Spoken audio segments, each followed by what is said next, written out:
광주광역시가 추진하고 있는 국가지원형 복합쇼핑몰을 두고 논란이 끊이지 않고 있습니다.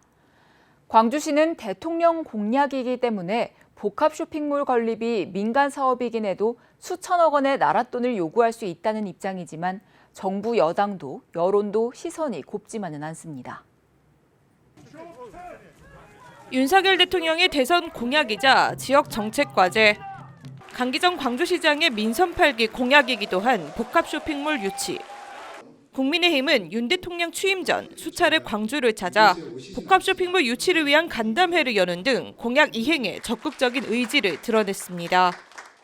강 시장도 취임 전 인수위 현안대책 TF의 최우선 과제로 복합 쇼핑몰 유치를 내건 데 이어 5+1 현안 과제로 채택하면서 사업 추진에 탄력이 예상됐습니다. 실제 민선 8기가 출범한 지 일주일도 되지 않아 현대백화점 그룹이 전방 일심방직 부지에 가칭 더 현대 광주를 입점하겠다는 계획을 발표했습니다. 광주를 비롯해 호남권, 중부권 전역에서 방문객을 유치해 지역 발전에 견인하고 2만 2천여 명의 고용 창출도 노력할 계획입니다. 같은 날 신세계도 복합 쇼핑몰 건립 계획을 공식화하며 이와 관련한 설명회를 예고했습니다. 이른바 유통 공룡들의 투자가 본격화되는 양상이었는데 상황은 하루 만에 급변했습니다.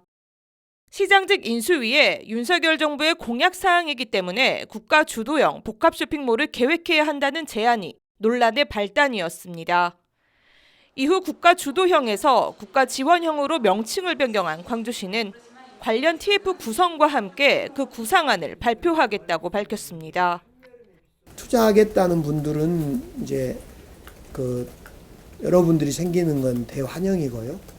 대신 이제 대통령께도 말씀드렸고 제가 용산 대통령실에 가서도 또 추경호 부총리께 말씀드렸지만은 이 사업은 국가 주도성을 분명히 가져야 된다. 국민의힘과의 예산정책협의회에서 처음으로 공개된 광주형 복합 쇼핑몰은 소상공인 지원과 트램 등 교통망 확충에 국비 9천억 원이 투입되는 대한민국 넘버원 메타인 컴플렉스였습니다. 시민과의 소통은 전무한 상황에서 내던져진 거액의 국비 앞에 대통령 공약을 지키겠다고 내려온 여당 지도부마저 난색을 표했습니다. 그 부분은 복합 쇼핑몰 문제는 현장에서 지금 처음 봤습니다. 처음 봤는데 규모도 굉장히 크고 그리고 쇼핑몰을 국가 주도, 국가 지원으로 이렇게 만들어서 이것이 과연 다른 지역과 형평성에 맞는 것인지. 참여자치 21 등 시민단체를 비롯해 복합 쇼핑몰 유치 활동을 벌여왔던 광주 시민회의마저도 비현실적이라며 쓴소리를 냈습니다. 강 시장의 복합 쇼핑몰 건설안이 시민 편익과 공익성, 사회적 상생 방안을 충분히 다루고 있는 것인지, 내용은 없고 선언만 있는 예산만 따오면 장땡이라는 식의 전형적인 전시 행정은 아닌지 돌아봐야 한다는 지적이었습니다.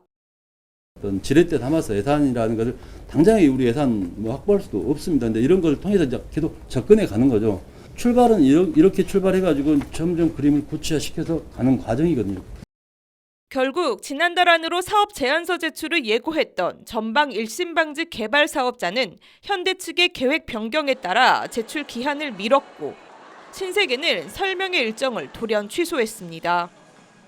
지난 2015년 한 차례 무산됐던 복합 쇼핑몰 유치 논의가 7년 만에 어렵게 시작됐지만 시민들의 바람과는 달리 섣부른 행정 속에 또다시 과제로 남게 되는 건 아닌지 우려의 목소리가 커지고 있습니다. 감사합니다.